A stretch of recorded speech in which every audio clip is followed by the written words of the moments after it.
अस्सलाम वालेकुम। Today we discussed joint mobilization. Previous lecture में हम डिस्कस किए थे केल्टन बॉन्ड के ग्रेड्स। ग्रेड 1 होता है जो कि लूजनिंग का ग्रेड होता है। ग्रेड 2 होता है जिसमें हम लोग स्लैग जोन होता है, ट्रांजिशन जोन होता है। स्लैग जोन में हम टाइटन करते हैं स्ट्रक्चर्स को और ट्रांजिशन जोन में हम टेकन ऑफ द स्लैग करते हैं।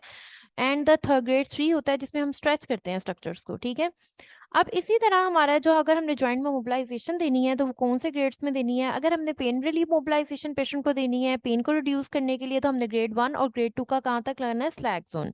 ये जो हमने अभी डिस्कस किया है ये ग्रेड 1 हो गया, ये ग्रेड 2 का ये वाला यहाँ तक हमने देनी है, ये स्लैग जोन है।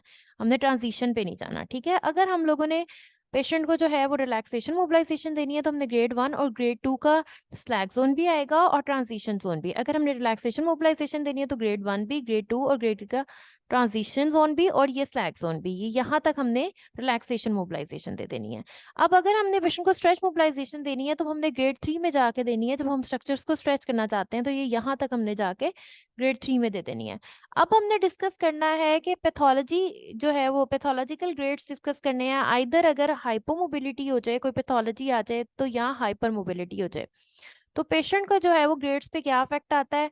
अब अगर ये देखें हाइपर मोबिलिटी हो जाएगी तो क्या होगा कि हमारा ये जो स्लैग जोन है जो कि यहाँ पे आके खत्म हो रहा था, अब वो क्या हो जाएगा, स्मॉल हो जाएगा, वो पहले खत्म हो जाएगा।